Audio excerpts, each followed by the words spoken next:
তো বান্ধবী থাকে কাছে।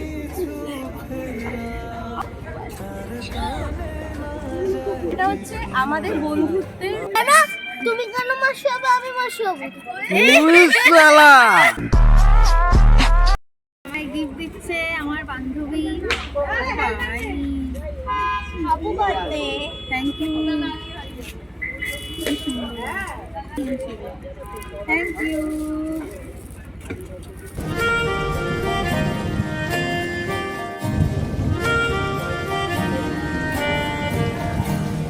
Thank you, love you two.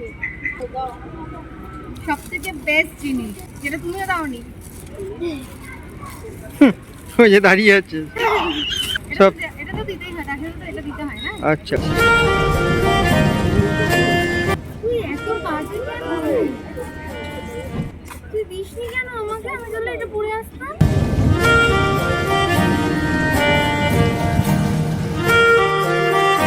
মায়ের গায়ে এইরকম কালারটা যেটা পরানো ছিল, ভাবছিলাম যে এরকম কালারের একটা কিনবো খানে একটা শাড়ি।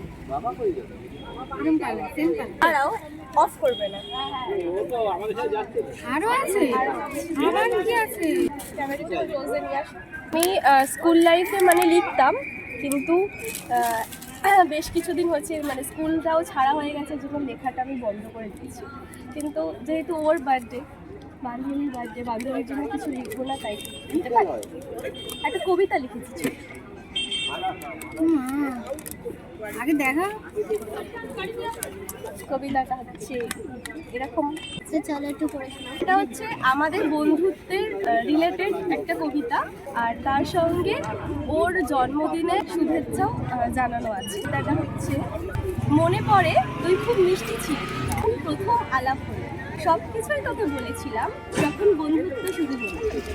হ্যাঁ, শুরুতেও ভালো বন্ধু ছিলাম, কেউ করানো ভুল বোঝাবুঝি, আলাদাও আবার হয়ে গেলাম বিরতি মাঝামাঝি। ভাগ্য বলে কিছুই হয় না, মনে রেখো উপরে কেউ আছে, চাইলে বিচ্ছেদ করানো যায় না যদি তোর মতো বান্ধবী থাকে কাছে।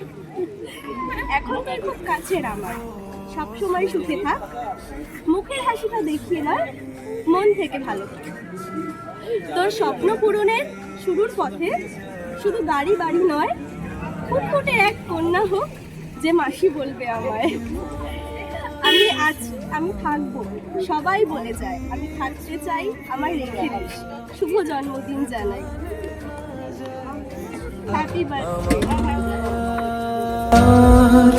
মুখ বুঝে তাকে ডাকছে আমার, তাকে অল্প কাছে। আমি আমি মানে সবসময় চাইতাম যে আমার জীবনে আমার খুব ভালো ভালো বান্ধবী আসুক।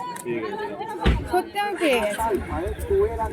শুধু তোরা দুজন সারা জীবন আমার জীবনে থাক, এইভাবে আমি এটাই চাই। আর কাউকে আমি হারাতে চাই না, এটাই।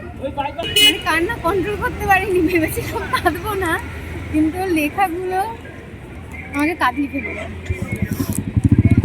আমি চাই তুই দীপা সবসময় আমার সাথে থাক, কারণ আমি তোদেরকে কাউকে হারাতে চাই না। কখনো ভুল বোঝাবুঝি, সব সম্পর্কেই হয় ভুল বোঝাবুঝি, কিন্তু কেউ কাউকে ছেড়ে যাস না, কখনো না। আজকে আমার জন্মদিন, আমার এটাই চাওয়া তোদের কাছে, আর আর আর কিচ্ছু না। না তুমি কেন মাসি হবে, আমি মাসি হব।